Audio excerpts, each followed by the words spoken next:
Eis que o orgulho desta nação pode ser a causa de sua destruição.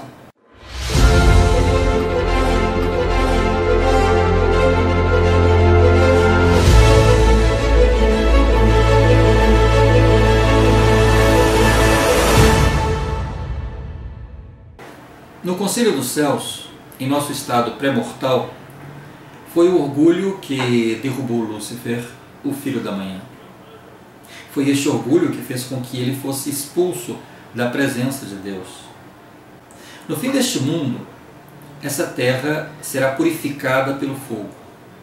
Deus prometeu que não enviaria mais dilúvios sobre a face da terra. E então os orgulhosos serão queimados como o restolho, e os mansos herdarão a terra. O profeta Malaquias, ele diz: porque eis que aquele dia vem ardendo como fornalha. Todos os soberbos e todos os que cometem impiedade serão como a palha, e o dia que está para vir os abrasará, diz o Senhor dos Exércitos, de sorte que não lhes deixará nem raiz e nem ramo. O orgulho muitas vezes ele é mal interpretado. Ele recebe significados e sentidos que se adequam aos caprichosos, e com isso muitos cometem erros ou pecados por ignorância. O orgulho ele pode ser visto como corrupto ou como um vício, e às vezes como apropriado ou como uma virtude. Depende da forma como nós queremos interpretá-lo. Com uma conotação positiva, o orgulho pode se referir a um sentimento pessoal de conteúdo, de apego às próprias escolhas e opções pessoais, ou a todo um grupo. Também, neste caso, o orgulho ele é digno de elogios, porque nos leva a uma autorreflexão independente ou a um sentimento de pertencimento que praticamos. Agora, se nós olharmos o orgulho de uma forma negativa, então o orgulho seria um senso tolo e irracionalmente corrupto de valor pessoal, um status ou realizações usado como sinônimo de arrogância. Entre nós, pensando como humanos, frequentemente consideramos o orgulho, não a arrogância, uma virtude profunda. Isso já dizia o filósofo Aristóteles. Porém, nas Escrituras, o orgulho nunca é considerado justo. O orgulho sempre é pecado. Portanto, não importa a forma como o mundo empregue este termo, nós temos que compreender, que entender o sentido que Deus dá a ele, para poder entender a linguagem da Bíblia, das Escrituras, porque Deus considera a forma fraudulenta do orgulho um pecado. Isso está expresso em Provérbios, está no capítulo 11. Em vindo a soberba, virá a afronta, ou seja, a ofensa, o insulto, mas com os humildes está a sabedoria. Os profetas escreveram que o orgulho é a raiz de todo o mal. Lá em Provérbios, eles dizem: a soberba precede a ruína e a altivez do espírito precede a queda. O orgulho é visto como um vício. Muitas vezes é conhecido como auto-idólatra, como um desprezo sádico, vaidade ou vanglória. O orgulho é o olhar para si mesmo superior aos demais. Muitos de nós consideramos o orgulho egocentrismo, convencimento, ostentação, arrogância ou soberba. Tudo isso faz parte do pecado. Tudo isso faz parte do orgulho, mas não é tudo. Quando falamos de orgulho, ainda falta a essência, ou seja, o âmago, o centro, o profundo significado e sentido da palavra. O centro, se buscamos a essência, o significado mais profundo da palavra orgulho, nós vamos encontrar a inimizade. Quando eu falo em inimizade, eu devo pensar em ódio, eu devo pensar em hostilidade, eu devo pensar em rancor, em mágoa, em oposição. E tudo isso é o poder pelo qual Satanás quer reinar sobre nós. O orgulho é essencialmente competitivo por natureza. Nos colocamos contra a vontade do outro e muitas vezes contra a vontade de Deus. Somos orgulhosos contra Deus quando pensamos que seja feita a minha vontade, não a dele. O apóstolo Paulo disse certa vez aos membros da igreja em Filipe: porque todos buscam o que é seu e não o que é de Cristo. Nosso desejo de competir com a vontade de Deus é tão grande que perdemos o controle de nossos desejos, nossos apetites e paixões. O orgulhoso, ele não permite que sua vida seja dirigida pela autoridade de Deus. Ele impõe sua percepção de verdade ao conhecimento maior de um Deus, sua capacidade ao poder de Deus, suas realizações às poderosas obras de Deus, porque neste momento o orgulhoso deseja ser como Deus. Lúcifer desejou isso ardentemente todo o tempo. Nos tornamos inimigos de Deus e nossa rebeldia, nosso coração endurecido, nossa obstinação, impenitência, nossa soberba, vulnerabilidade e incredulidade nos afasta, nos impede de ver a verdade. Os orgulhosos querem que Deus concorde em tudo com eles. Não estão interessados em mudar de opinião para concordar com Deus. O orgulho nos leva à inimizade para com nossos semelhantes. O orgulho nos leva diariamente a considerar-nos melhores que os outros. E somos levados a diminuí-los e a ver a todas as pessoas como inferiores. Os orgulhosos fazem de todos os homens, de todo ser humano, de todas as pessoas, adversários.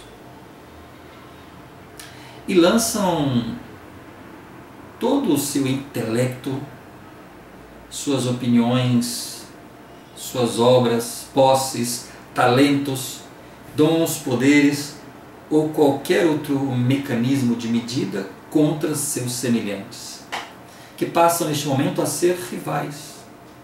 Os orgulhosos não se satisfazem em ter coisas, eles desejam ter mais coisas que os outros.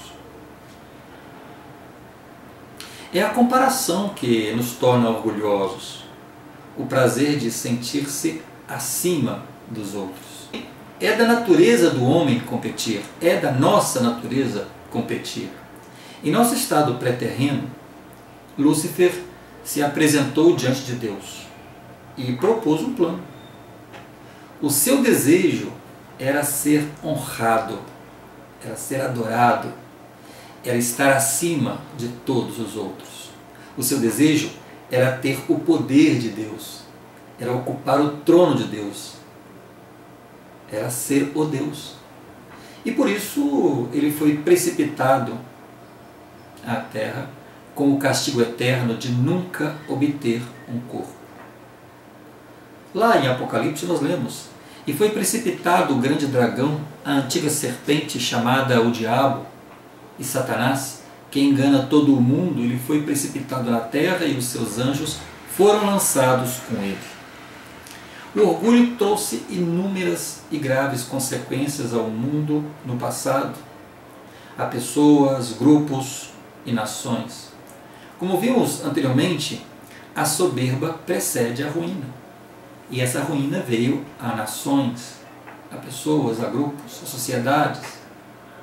Assim, aconteceu com a cidade de Sodoma. Ela foi totalmente destruída a causa de sua soberba. O orgulho foi o responsável pela crucificação de Cristo. os fariseus se enfureceram por Jesus declarar-se o Filho de Deus, o que ameaçava sua posição, e por isso eles tramaram a sua morte. Saul tornou-se inimigo de Davi por orgulho, porque ele ficou enciumado quando as mulheres israelitas saíram ao seu encontro cantando. Saul feriu os seus milhares, porém Davi os seus 10 milhares. O orgulhoso teme mais o julgamento humano que o julgamento de Deus. Então, o orgulhoso sempre está preocupado sobre o que as pessoas estão pensando sobre ele, mas não o que Deus pensaria. O que os homens pensarão de mim, para o orgulhoso, pesa mais do que o que Deus pensará de mim. Herodes afligiu-se quando sua esposa pediu que João Batista fosse decapitado. Mas o seu desejo orgulhoso de sobressair aos olhos dos que estavam à mesa com ele causou a morte de João Batista. O temor do julgamento dos homens se manifesta na luta que o orgulhoso tem pela aprovação deles. O orgulhoso ama a glória dos homens mais do que a glória de Deus. Então o orgulhoso está dependente da glória do mundo, o que o mundo pode oferecer para ele. Certas pessoas orgulhosas estão mais preocupadas com o fato de seu salário ser superior ao da outra pessoa do que se o mesmo atende às suas necessidades. Sua recompensa é estar um grau acima dos outros. E por isso muitas vezes surgem as inimizades. Quando o orgulho toma conta de nosso coração, deixamos de ser independentes do mundo e passamos a ser escravos do mundo. E escravizamos nossa liberdade ao julgamento humano.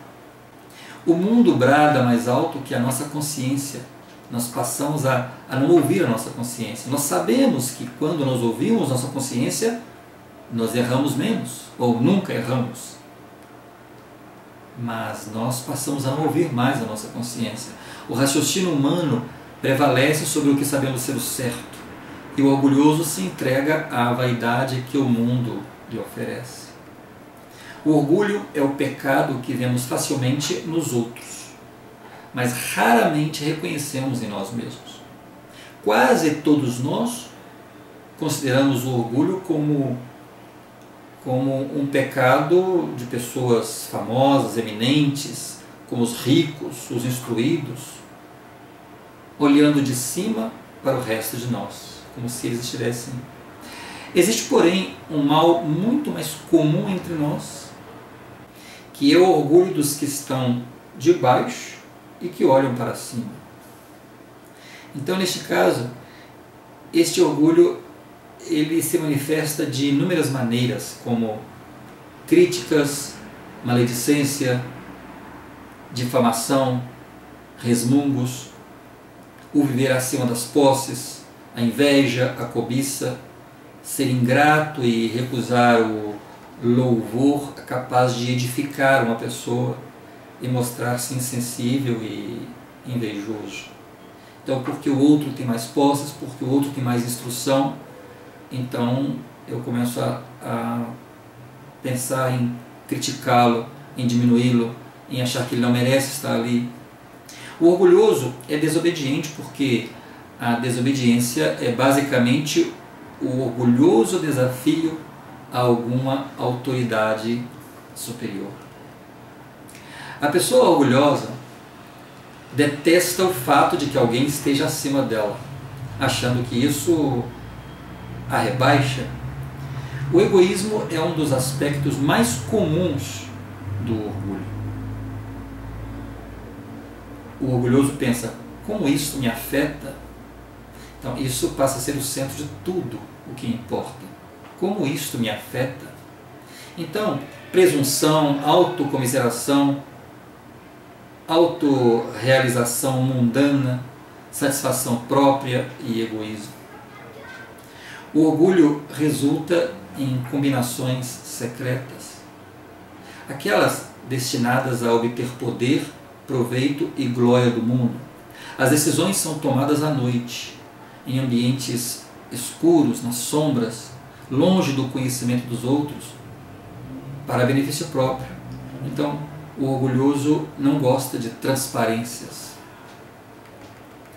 Essas combinações secretas, ela derrubou civilizações no passado e tem sido e ainda será a causa da ruína de muitas outras no futuro. O orgulho, ele produz a contenda. Então, as discussões, as disputas, o domínio injusto, as divergências entre gerações, divórcios, maus tratos conjugais, confusões, greves, motins, tumultos, tudo isso se enquadra nesta categoria de orgulho. O orgulho afasta os membros da família, os amigos, os companheiros de trabalho, faz com que os povos se tornem inimigos. O orgulho se ofende facilmente e guarda ressentimentos. Ele se nega a perdoar a fim de manter o outro em débito e também para justificar a sua mágoa. Os orgulhosos não aceitam facilmente conselho ou repreensão. Isso diz Provérbios. Usam uma atitude defensiva para justificar e racionalizar suas fraquezas e suas falhas. Os orgulhosos, eles dependem do mundo para dizer-lhes se tem valor ou não. Então, o orgulhoso, ele é dependente do que o mundo diz para ele. Sua autoestima depende de onde se encontram, pretensamente na escala do sucesso mundano. Então, o orgulhoso depende muito das honras do mundo. O orgulhoso diz ao outro: se você tem sucesso, então eu sou um fracasso. O orgulho estabelece limite para o orgulhoso, o impede de avançar, o faz fracassar. Os orgulhosos não se deixam ensinar, porque eles acham que já sabem tudo. Não mudam de ideia para aceitar verdades, porque se fazem isso, eles estariam demonstrando que estão errados. E o orgulhoso não admite nunca que está errado. O orgulho afeta negativamente todas as relações com Deus, as relações com os amigos, as relações com a família, as relações com o trabalho e as relações consigo mesmo. O orgulho nos separa e nos divide em classes, de acordo com as nossas riquezas, ou diplomas que possuímos, ou oportunidades que a vida nos ofereceu ou nos oferece. O orgulho afeta todos nós em diversas ocasiões e em vários graus. O orgulho é um pecado universal, o grande vício. O único antídoto para o orgulho é a humildade, a submissão, a obediência. É um coração sensível, manso, ensinável. Isso diz as Escrituras. Bem-aventurados os mansos, porque eles herdarão a terra. Podemos ser humildes voluntariamente amando a Deus, fazendo sua vontade e dando-lhe prioridade em nossa vida. É essencialmente o pecado do orgulho que nos impede de ser mais semelhantes a Deus. Temos de limpar o vaso interior e vencer o orgulho. Já diz as Escrituras, lá em Mateus: ai de vós, escribas e fariseus hipócritas, pois eis que limpais o exterior do copo e do prato, mas o interior está cheio de rapina e de intemperança. Fariseu cego, limpa primeiro o interior do copo e do prato, para que também o exterior fique limpo. Então, nós vencemos o orgulho a partir de uma transformação interna. Temos de ceder aos sussurros do Espírito Santo, despojar-nos do homem natural, porque o homem natural é inimigo de Deus. Devemos santificar-nos pela expiação de Cristo e tornar-nos como uma criança, submisso, manso, humilde. Assim diz Jesus Cristo. Se você gostou, dê seu like e compartilhe.